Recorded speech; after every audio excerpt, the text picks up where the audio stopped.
setting your goals and trying to decide what is going to work and not working in your business, it is very important to find what we like to call here on this YouTube channel needle moving tactics, which are basically just the things that are actually going to move your business forward.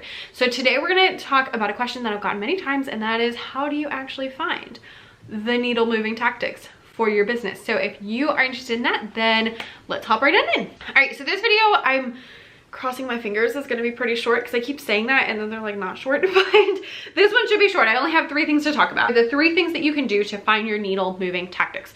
So if you're like, I don't know what you're talking about. Needle moving tactics are things, I imagine like the needle on like in your car for the accelerator.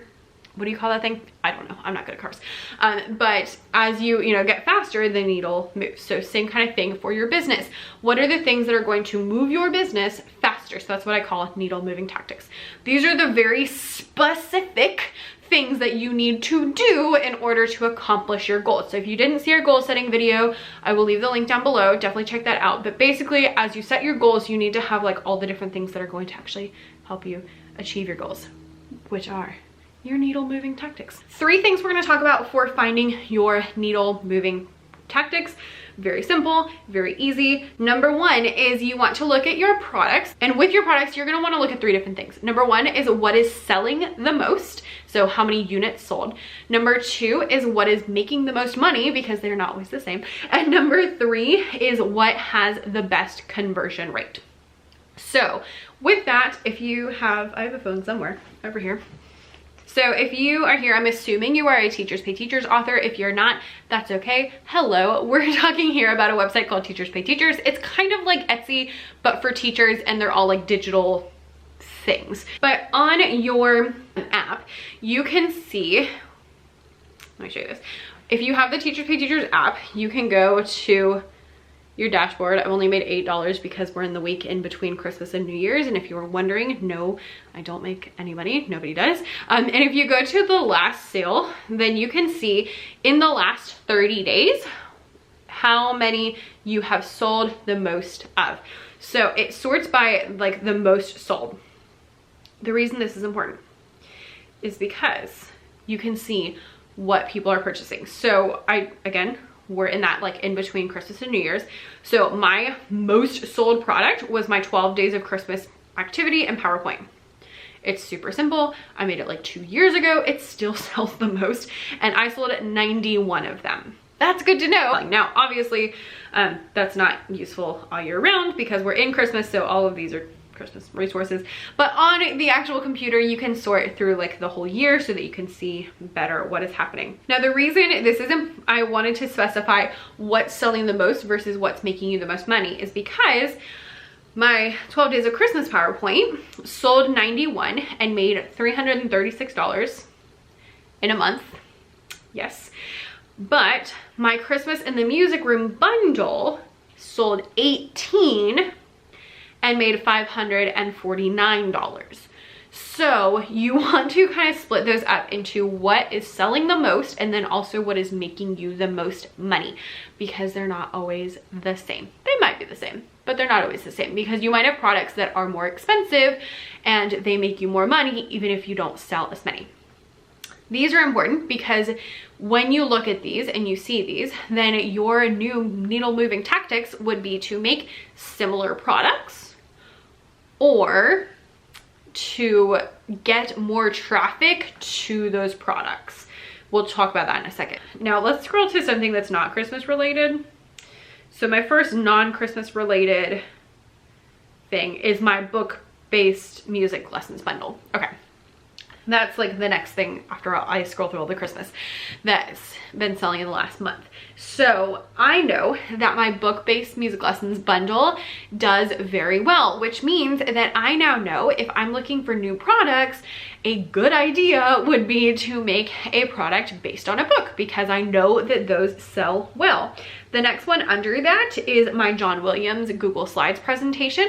So if I know that that's selling well, then I can say, okay, well, let's make a similar slides presentation for a different composer, or because I teach music, if you didn't catch that, or I could take John Williams and do like, okay, let's do a printable activity since that is a digital activity. So with your products, look at what is selling the most, what is making you the most money, and then also what's converting well. So when you go to your product statistics on your TPT dashboard, you can see what the conversion rate is. Your conversion rate is how many people landed on a product and actually purchased it. So if you have a 3% conversion rate, that means 3% of the people who found your product actually purchased it. This is important because I find that sometimes you might have really good conversion rates, but you're not selling a lot of them because you need more traffic on it, which is going to be number 2. When you're looking at your products, look at what is selling the most, what's making you the most money, and then what is converting the best, like what has the best conversion rate. So that means the most people landing on that product actually purchasing it. They will probably not all 3 be the same. They might, but probably not. Your second step to finding your needle moving tactics is to look at your traffic. So with your traffic, you want to go to your TPT dashboard, go to the traffic tab, and then see where your traffic is coming from. You will probably have teachers pay teachers at the top. That is people who go to the website and actually look for things from there. After that, you'll have whatever your next things are. Mine are typically teachers pay teachers, and then either my blog or Pinterest will be 2 and 3, and then under that will be other things, and usually they're emails for me. So why this is important is because in step 1 we looked at our products, so you now know like what you need to make more of, and step 2 is looking at your traffic so that you know what is working for who is like actually coming and then purchasing things. So if you see that you're making a lot of money from your email list, then you now know, oh, if I get more people on my email list, I will make more money because I'm doing really well in emails. Then your needle moving tactic would be to make a new lead magnet or to promote your lead magnet more. If you see that a lot of your traffic is coming from Pinterest, then you can say, okay, I need to double down on Pinterest. That would be your needle moving tactic, especially if you looked at your conversion rates and you saw, okay, what is converting the best? See if you can drive more traffic to those products that are converting really well, especially if you have some that convert well, but not a lot of people are actually purchasing them. You can see that too, because that means that most of the people who go there are buying it, but not that many people are finding it. So see if you can like direct traffic towards there. Also with your traffic is you want to look at your sources. So if you see, okay, a lot of my traffic is coming from my blog, go to your blog and see what posts are doing the best. Look at your email list and see what people are opening the most. Go to your Instagram and see what posts got the most views and the most engagement. Those are all very helpful because that will also show you where to go. I love looking at this, especially on YouTube. So if you are like on, you can do this with anything. So on YouTube, you can sort your videos by most popular. And so I can see these are my most popular videos. Okay, which tells me if my most popular video is how to make worksheets for teachers pay teachers, maybe I'll do another tutorial for something different. So actually I might do one for Keynote because I now use Keynote instead of PowerPoint. One of them is 6 months of teachers pay teachers with my income report. So now I know, okay, I should continue doing income reports. Actually that's the next 3. And so I can see like, okay, what are the things that are getting me the most views? And those are the things that I'm going to want to double down on. Same thing for Instagram. If you go to Instagram, I'll show you this. So if you go to Instagram and you go to these 3 little, how's this for a tutorial? The 3 little lines right here. And then you go to Insight and then you go down to content you've shared. Then you can sort by different things. So I like to look at the last year, and you can sort by how many comments things got, how many likes, how many impressions, or just reach, which is what I typically do. And that's just how many people. And you can look at your top photos or your top posts and see what got the most engagement. So as I'm looking at this, I can see the very top one is a graphic that says good teachers are rested teachers. Number 2 is a little weird. It's like a bunch of books. I don't really know why. 2 of my top, actually, okay, 3 of like the top page, so out of the first like 12, are all outfit photos. That's good to know. 4 are lesson ideas.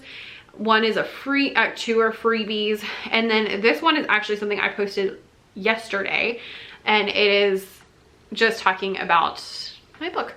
So that's kind of exciting because it said best moment of 2020. So I can look through those and I can kind of get an idea for what does the best. And what I actually like to do is scroll down to the bottom and see what got like the worst reach. And then you know that those are things that you maybe want to not do anymore. You can do the same with videos. Look at like the least videos, or look at your products and see what is doing the worst, and then don't do those, or find ways to make them better. So with your traffic, to find your needle moving tactics, you want to see what is driving traffic to your store. Do more of that. And then also in those traffic sources, what is doing the best so that you're getting the most traffic. And then number 3 is that you want to make a strategy for similar things. With your products, if you have things that are selling really well, make similar products to that, things that are in that style or of that things, or things that kind of go off that, or make a bundle with that included, or things like that. Make product lines based off of those products. That's number 1. Your needle moving tactic. Number 2 needle moving tactic is if you have something that's converting very well, see how you can drive more traffic to that. So can you write a blog post about it? Can you talk about it on Instagram? Can you send emails to it? Can you do videos on YouTube? Can you, add better previews so that more people see it? Whatever. But see if you can drive more traffic to it. Number 3 is to track your traffic so you know what is driving traffic to your store. Do more of that. And then number 4 would be in your traffic sources, see what is working best. So like if you're on YouTube, then see which videos are getting the most views, do more of those, and maybe see if you can connect some of those to your products so that you're driving more people to your Teachers Pay Teacher store. So I hope that gives you a kind of like a good starting point for what you should be working on this year in order to actually increase your business, increase your revenue, reach the most amount of people, all that good stuff. And yeah, so let me know down in the comments. Look, we're like under 15 minutes. Let me know down in the comments if you have other ideas for how you find your needle moving tactics and how you know what specific things are actually gonna make the most difference in your store. Thank you guys so much for watching. And if you haven't already, make sure you subscribe, because we're gonna talk about all things online business and Teachers Pay Teachers and all the things. And if you made it all the way to the end, that means you must like this video, or you're like sorting laundry, or your fingers are gross so you can't turn it off. Anyway, thanks so much for watching. Hit the subscribe button and the like button also, and I will see you next time. Bye.